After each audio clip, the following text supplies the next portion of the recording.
What's good, y'all? What's good, Real Talk Squad? This is Miles. You're listening to Real Talk with Miles Johnson, where you know we always keep it real. In this episode of Real Talk with MJ, we're going to talk about the Birds and their preview against the Commanders in this second meeting this season. We're going to talk about A.J. Brown potentially having his best season as a pro. Yes, I stuttered. I did not stutter. We're going to talk about Jalen Hurts this season and what he has done against the Blitz. Talk about the Commanders and their schedule and what they've done this season. And of course, we are going to talk about Saquon Barkley. So buckle your seatbelts, get your popcorn, and enjoy this episode. I'm going to start this episode off talking about A.J. Brown because there was a lot of talk. There was a lot of talk about the passing game. Now, let me just first talk about that real quick before we get to A.J. Brown potentially having his best season as a pro. So there was talk about when A.J. Brown was asked what's wrong with the offense, and he said passing. A lot of people said, well, you're blaming Jalen Hurts. And if you're blaming Jalen Hurts, well, you just opened the floodgates for the whole entire media and everybody to disrespect him like they were doing, saying he couldn't throw and all this disrespectful stuff. I didn't take it that way. I took it as A.J. Brown saying, look, in order for us to reach our heights, we got to be great passing the rock, but it's not just on Hurts, it's on a lot of other pieces. It's on the coaching. I think it was the coaching for real, because if you don't target this man until 2 minutes left in the second quarter against the Panthers, I think that's a coaching thing. Personally, that's me. Some of y'all might say Hurts got to play better, but ultimately the coach has to be able to put his quarterback in situations where he can be most comfortable to get his top guys more involved. We can disagree to agree on that, John, but that's what that was. But again, that ultimately opened the floodgates for the Jalen Hurts disrespect to happen, because there was a lot of points about, well, they're asking him to do less and less and less. What are they hiding? When people don't realize, well, Saquon Barkley is having an MVP season, so why would the Eagles go away from being a run-first team?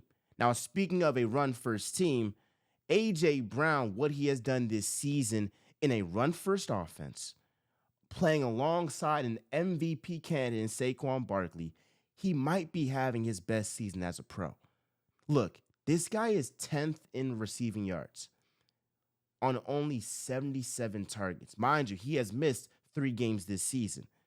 Compared to all these other guys in the top 10, let's talk about Jamar Chase, 138 targets. Jettas, 121 targets. CeeDee Lamb, 144 targets. Amon-Ra St. Brown, 116 targets. Mind you, he only is, only like just above 100 yards of A.J. Brown in terms of receiving yards. Amon-Ra St. Brown has 1,056. A.J. Brown has 946. Okay. Jerry Jeudy, 111 targets. Jack Smith-Jigba, 114 targets. Terry McLaurin, 92 targets. Brock Bowers, 124 targets. Ladd McConkey, 94 targets. Brian Thomas Jr., 99 targets. So in the top 10 of wide receivers, right? And all the top 10 wide receivers in receiving yards, A.J. Brown has the lowest targets by a mile. Nobody else in the top 10 has less than 90. Has less than 90, bro. So he's having a season that, in terms of what he has done when he's got the rock, in the games that he's played, because he has missed 3 games, you're talking about a guy that has made the most of all the opportunities. So let's talk about some guys with 70 targets, right? Nico Collins, he has 849 yards, but he's been on IR. He's a stud. You're in air with Jordan Addison. Jordan Addison has 77 targets. He's at 771 yards. You know, Mike Evans, he has 79 targets, 749 yards. So you got these guys, Jalen Waddle, 74 targets, 700 yards, right? But in terms of what he has done with the targets given to him and his production level, it's been absurd. It's flat out been absurd. I don't think people realize how crazy it is for a guy in Saquon Barkley to be on pace to break 2,000 rushing yards. I mean, you're talking about a record that Eric Dickerson set that has never been broken. But A.J. Brown is making the most of his opportunities, and he's showing why, yes, give him the ball. Yes, give him the ball. Now, there's been a lot of talk about some Eagles drama. Been a lot of talk about that. There's been a lot of talk about, you saw that scene where it was Nick Sirianni, it was Clint Hurt, it was Jalen Carter. Moments before that, Jalen Carter got penalized for smacking somebody on like the punt return or whatever, right? And clearly Nick Sirianni did not like that. I mean, he said in the press conference, he's like, when things aren't up to our standard, what do we have to do? Enforce that junk. And so I felt like Sirianni was in all rights to go ahead and enforce that junk on Jalen Carter and let him know that he messed up. I was pretty pissed off when it happened live for me. So I'm pretty sure Nick Sirianni, who's on the sideline, who was like, bruh, we got this game in the bag. As long as we don't have penalties or turn over the ball, we're going to win this game. And he did that. And so I don't think it was a big deal, the drama between Sirianni and her. I don't feel like it's that big of a deal, but I can see why somebody would say, hey, like, what's going on there? Now, with Clint Hurt, he was out of line. He was super out of line. Just because, like, you can't undermine the honcho in front of everybody. You can't do that. Because then it gets to conversations of, well, would they do this to Andy Reid? Would they do this to Sean Payton? Would they do this to, Kyle Shanahan or, Jim Harbaugh or Sean McVay or, all these, pretty good coaches in this league.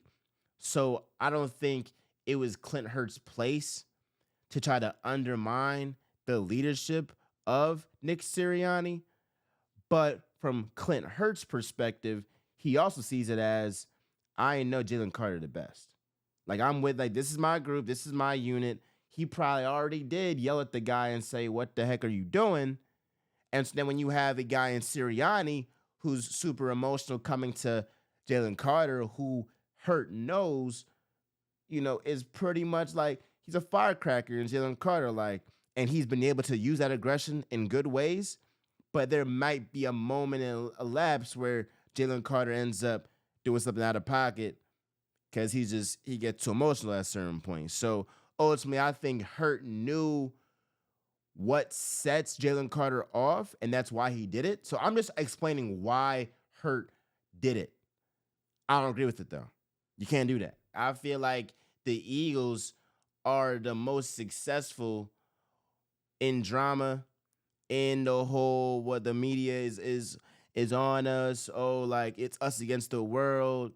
Oh, it looks like this is all unorganized. We're in disarray and all this stuff. And we have some friends that, look, their crib, their room, they got clothes all over the floor, and it looks like they're all over the place, but really they got a 4.0.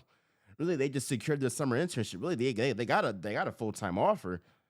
But some ways somehow they've able to do that while still being unorganized and, just not having the most clean setup at their crib. That's what I see the Eagles as. It don't look perfect, but I'm taking results over feelings. So that's how I feel about that, but I'm taking results over feelings. So I got to give Nick Sirianni credit. And my thing is, you have to give Nick Sirianni the same credit, just like how when the Eagles were losing, he got some of the blame. You can't turn it and spin it now and say, well, they're winning in spite of Sirianni. Well, they're winning and he's got nothing to do with it. That's so disingenuous. That's such a bad take. And if you say that, I can't take your football knowledge serious because you're not keeping it consistent. Because there's other head coaches that when they lose, they don't get that blame. When they win, they get the credit. So we see a guy, I'm going to keep going to him, and Dan Campbell, y'all give him credit when they win. When they lose, it's some excuse. Oh, this didn't happen. This didn't happen. This guy's injured. It's the NFL. Everybody injured, bro. I know that the Lions have a lot of guys on IR, but everybody injured, bro. Everybody banged up, dog. Like, come on, strap them up. Make better decisions. Coach better. That's what that is. let's talk about Bryce Huff. Bryce Huff is coming back. Bryce Huff is coming back, and I feel like he will give a much needed boost to already the first defense in the NFL. So it's like they're already number one. So you add in another guy who's coming off 10 sacks. That's pretty good. Now, let me talk about Bryce Huff a little bit more. And so I see Bryce Huff as a guy who expectations are everything. Expectations are everything. What do I mean by that? So in Bryce Huff's contract year with the Jets, he had 10 sacks, but it wasn't like going into the year he was expected to be that difference maker. No, he surprised folks. Now, coming into this season, he was expected to replace Hassan Reddick. He did not answer that call. We have seen this Eagles team not skip a beat, and actually they've gotten better each week in the absence of Bryce Huff. This ain't saying Bryce Huff was holding them back or whatever, but it took this defense, some weeks to get acclimated in the Vic Fangio system. Well, guess what? Bryce Huff is coming back to an Eagles defense that's already number one.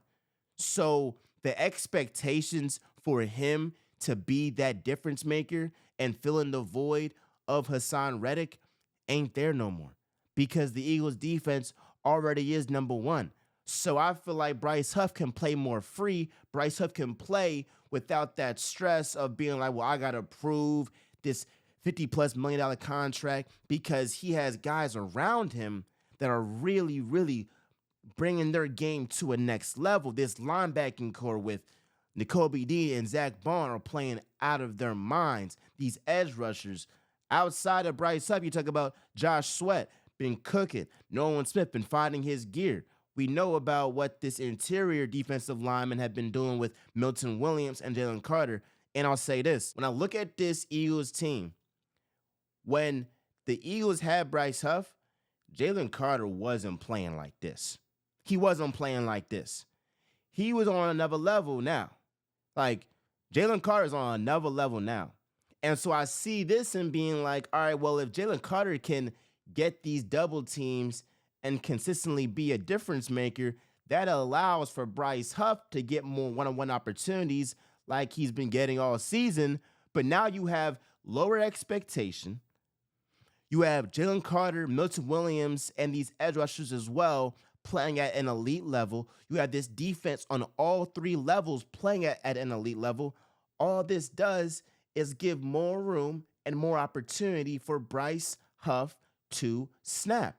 So I believe at the tail end of this season and going into the playoffs, if we're in a 3rd and long, if we're in an obvious passing defense situation, I want to put Bryce Huff in there to be able to do exactly what he did for the Jets last season with low expectations.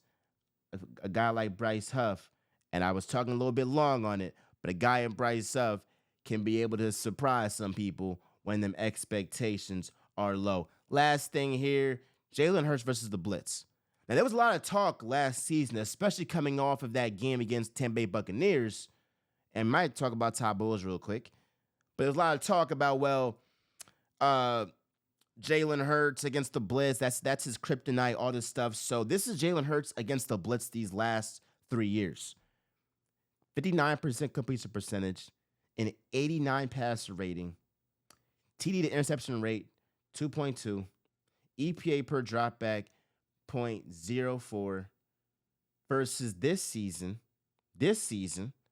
117 passer rating. You got to have this man have 8.6 yards per attempt,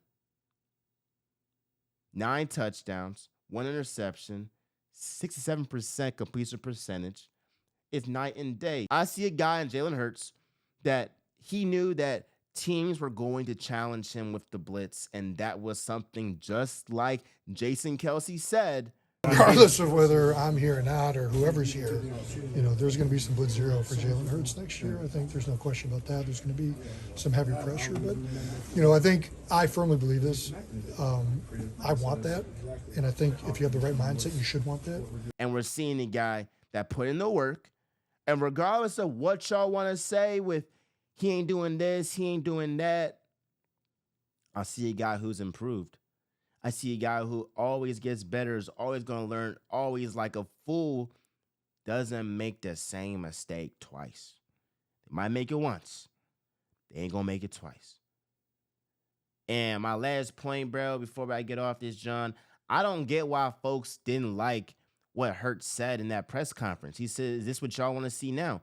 Because the Eagles been winning. They've been winning. Now, if you want to say, well, A.J. Brown opened the floodgates, no, you assumed that A.J. Brown was talking about Jalen Hurts. He didn't say Jalen Hurts. He said passing. So if you just looked at what he said in passing and you say, yeah, the Eagles did not have a good passing game that game, that's what it is. But you assumed, and you had some bogus takes talking about how Hurts can't do this and that. And then, of course, when he proves y'all wrong, now you want to see, well, that wasn't me talking out my neck, talking crazy. That was A.J. Brown. All A.J. Brown said was passing. It's you who assumed. So it's just dumb, bro. Like, trying to gaslight these players, bro. Talk your talk, Jalen. Talk your talk, bro. Because they always doubt this man. And every single time he freaking shows them, he's one of them. Saquon Barkley against the Commanders is going to snap. He's going to snap. They are ranked the 24th worst run defense in the league. That has to mean something. That's got to mean something. And it will mean something. I believe Saquon Barkley is going to have a major monster game. That still does not mean that A.J. Brown ain't going to go off. Devontae Smith and the passing attack won't, you feel me? I don't think it will be as good as it was against the Steelers just because we're going to lean more on Saquon Barkley in this game. And I got respect for the Commanders' 4th-ranked passing defense. I will say their opponents, and let's talk about the Commanders' opponents, they haven't played anybody. So you lost to the Buccaneers. You beat the Giants. You beat the Bengals. You beat the Cardinals. You beat the Browns. I'll give you the Cardinals. I'll give you Jaden Daniels outplaying Joe Burrow. You beat the Browns. You lost to the Ravens. Beat the Panthers. Beat the Bears off a fluky Hail Mary. Beat the Giants. Lost to the Steelers, Eagles, Cowboys. Then you beat the Titans and barely beat the Saints. So up to this point, the Commanders' best win is either against the struggling Bengals or the wishy-washy Cardinals. That's what it is. So this isn't a really good team. They're a decent team that has a bad schedule and are making the most of their opportunities of beating bad teams. And so it's like when you look at those teams, you'd be like, all right, like, and they're since playing the Eagles, I mean, losing to Cooper Rush against them, what? He had 247 yards there. I mean, you played Will Levis, you played Spencer Rattler. I mean, like, nothing really impresses me that much. I think Marshawn Lattimore gives their defense an extra boost for sure. I'm not going to disrespect him in that way. I think Marshawn Lattimore is a stud, and that was a great pickup, but they also are without Jonathan Allen. I mean, he also was coming back. He was on IR, all that stuff. But they still don't have him. Noah Brown's injured. Austin Eckler's injured. We saw how lethal that duo of Austin Eckler and Brian Robinson Jr. was in that backfield, having those two sets with those running backs. That definitely played into the, Commanders' rushing attack, and Austin Eckler had himself a game. I think that in that first meeting against the Eagles, yes, Jaden Daniels, he was injured, and he showed that he still wasn't 100%. I know now he's way more 100%, if not all the way 100%. So I'll give him that boost itself. So that's something that the Eagles got to, just look into, just fact that he's going to be able to run. He had 66 rushing yards last game against the Saints. So he's more healthy, and that's definitely a threat. But you don't have Zach Ertz. You don't have Austin Eckler. It's literally going to be boom or bust with Terry McLaurin. And I love Quinyon Mitchell's chances against the guy. Now, Cliff Kingsbury might try to have McLaurin in motion to get him away from Quinyon Mitchell. But ultimately, whoever you want to line up against this guy, whether it's Cooper DeJean, whether it's Darius Slay, whether it is Quinyon Mitchell, as long as it isn't Avonte Maddox, I feel great about our chances against Terry McLaurin. And again, he ain't no scrub, but I just feel like it's levels to greatness, bro. It's levels to greatness, and I think the Eagles will win comfortably against the Commanders. I mean, they haven't really beat nobody that's really worth anything at this point. So let's talk about that, bro. I love y'all. Like, comment, subscribe. My prediction is Eagles 33, Commanders 17. Love y'all. I appreciate y'all. It's going to be a Saquon Barkley 2-touchdown game. You can book it. Peace.